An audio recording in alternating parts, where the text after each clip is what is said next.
Assalamualaikum warahmatullahi wabarakatuh.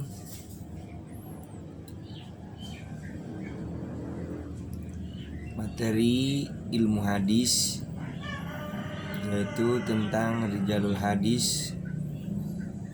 Rijalul hadis yaitu pengertiannya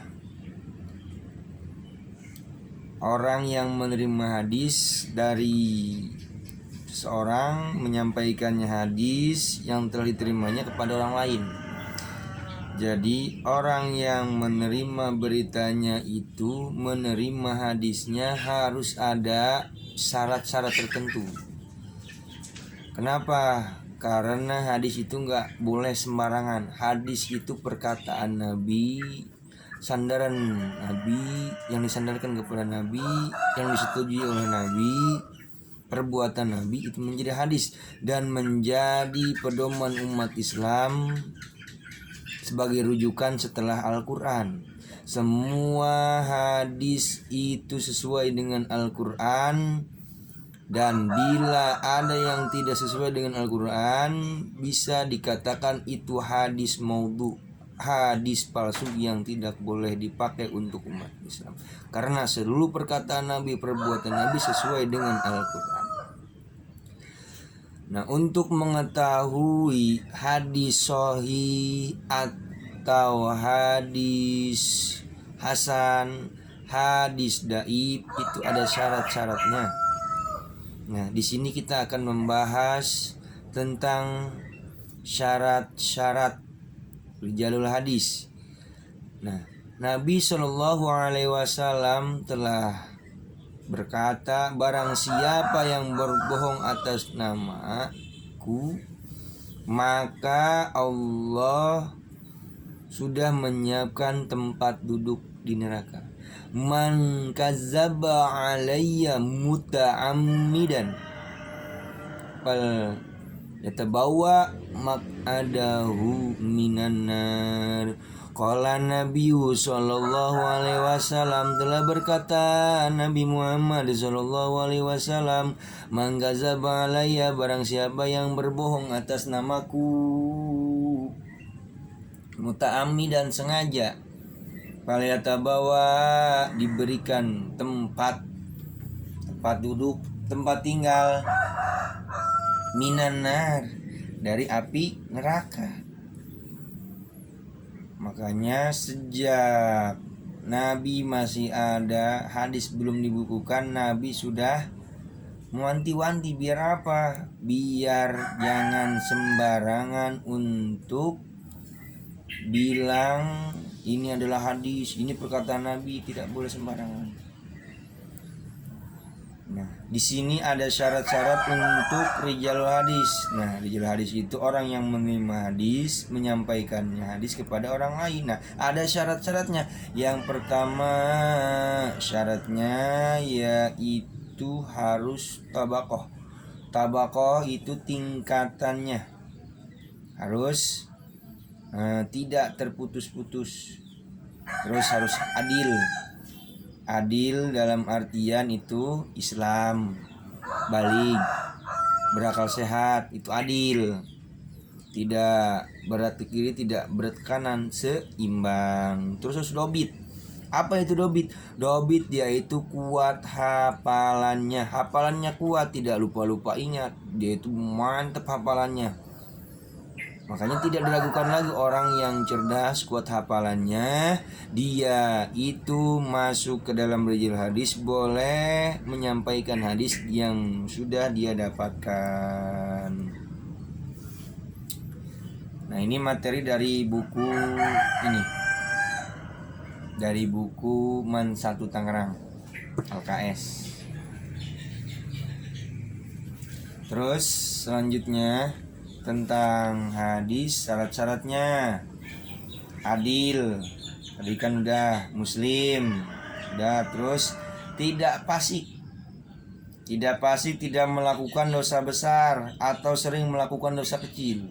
Dosa besar tapi dia ibadah dibarengi dengan berbuat dosa, dibarengi dengan maksiat. Nah, itu namanya fasik. Terus tidak muruah. Apa itu muruah? Menjaga dirinya, harga dirinya, menjaga harga dirinya, tidak mengumbar-umbar aurat. Terus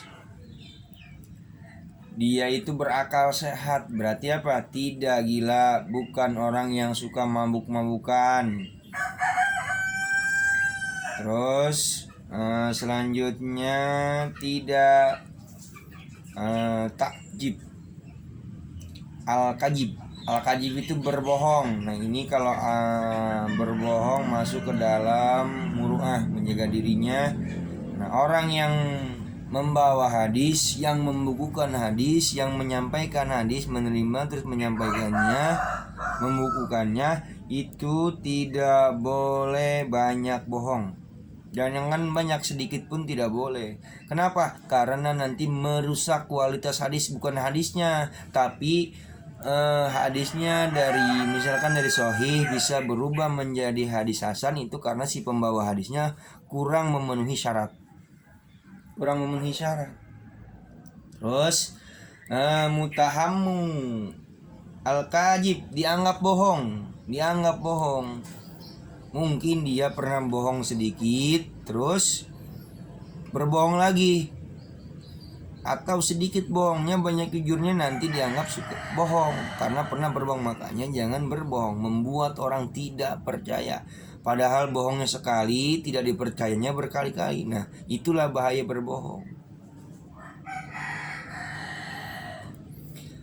Terus al-bid'ah, ibadah yang baru tidak disyariatkan, dia melakukan perbuatan bid'ah. Nah bid'ah di sini menjadi dua bagian, ada bid'ah dolalah, bid'ah sayyi'ah, bid'ah hasanah, bid'ah yang bagus, bid'ah yang nggak bagus. Nah bid'ah itu perbuatan yang baru. Perbuatan yang baru kalau itu tidak bernilai ibadah, nah berarti nggak boleh. Kalau bernilai ibadah ya bagus. Itu namanya yang bagus, bid'ah hasanah. Dobit itu berasal dari kata kuat, tepat, hafalannya luar biasa, menjaga dari hafalan, tulisan. Nah ada namanya dobit kitabah. Dobit kitabah yaitu kuat menjaga tulisannya, memiliki daya ingat yang sangat luar biasa, dan bisa menulis dengan tepat hurufnya, syakal-syakalnya, tulisannya sangat bagus, mudah dibaca, mudah diamati. Terus seandainya ada rijalah hadis, rapi tulisannya, menyimpan tulisannya di tempat yang sangat aman, namun ketika dibutuhkan hadisnya tidak bisa menunjukkan dengan cepat, semacam ini tidak dikatakan dobit. Misalkan dia punya hadis, dia tulis, dia simpan, ketika ditanya harus ngambil kitab dulu, nah itu tidak dikatakan dobit. Dobit itu sudah ada dalam otaknya, hadis sudah ada dalam hatinya, jadi sudah hafal, bukan dibukukan, bukan. Terus bisa jadi hadis tidak dobit, ada pasyu al-gola, kesalahan yang terlalu, artinya dia pernah meriwayatkan hadis dengan kesalahan yang fatal. Jadi ada kesalahan yang fatal, pernah meriwayatkan hadis. Nah ini membuat hadis berturun. Su'ul hibji, jelek, hafalannya jelek. Kesalahan yang fatal.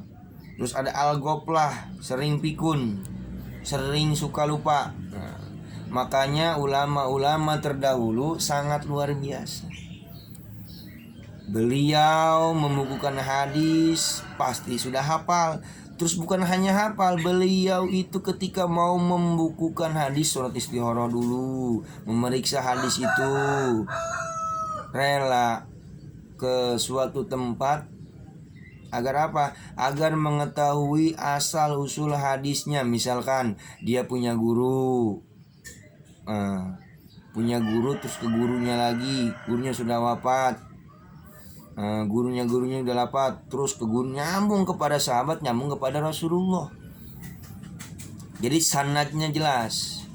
Seperti Imam Bukhari, Muslim, Abu Hurairah dan lain sebagainya. Itu membukukan hadis tidak sembarangan. Harus ada yang namanya pemeriksaan hadis, yaitu al-jahru wa ta'dil. Al-jahru wa ta'dil yaitu memeriksa hadis dengan mengumpulkan ulama-ulama hadis untuk mengetahui isi hadisnya, apakah ini hadis palsu, maudhu, apakah hadis sahih, apakah hadis hasan. Dilihat dari si pembawa hadisnya. Hadis sahih itu tingkatannya paling tinggi hadis sahih. Terus turun ke bawah karena ada si pembawa hadisnya kurang dobit. Si pembawa hadis itu banyak, ada 20, 30, bisa 40 si pembawa hadis, atau 5 sedikit. Nah, di antara si pembawa hadisnya salah satunya ada yang kurang dobit, hafalannya lemah. Nah, itu hadis sahih lijatihi turun menjadi ligoirihi. Nah, sudah hadis sahih ligoirihi. Oh, nambah lagi ada orang si pembawa hadisnya kurang dobit, turun ke hadis hasan. Hadis hasan masih banyak lagi yang kurang dobit, 3, 4 misalkan. Nah, itu bisa menjadi turun lagi hasan. Dari hasan lijatihi ke hasan ligoirihi. Terus turun lagi ke hadis doib.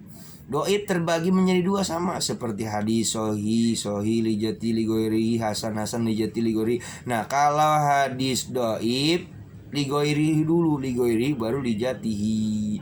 Nah, doib ligoirihi boleh dipakai untuk fadhailul amal, keutamaan melakukan ibadah. Hadis daib ligoirihi itu lebih utama dibandingkan pendapat para ulama, pendapat para sahabat, karena itu perkataan Nabi walaupun doib itu sangat luar biasa. Itu perkataan Nabi Muhammad SAW yang harus kita ikuti, yang harus kita lakukan, yang harus kita jadikan pedoman setelah Al-Quran, yaitu hadis. Nah, hadis itu sangat penting. Pakai hadis itu dalam kehidupan kita sehari-hari, karena kita nggak bakalan sinkron dengan Al-Quran kalau kita tidak tahu hadis. Ijma, kias ulama. Apa itu ijma? Ijma itu pendapat para alim ulama, kesepakatan para alim ulama, ijma.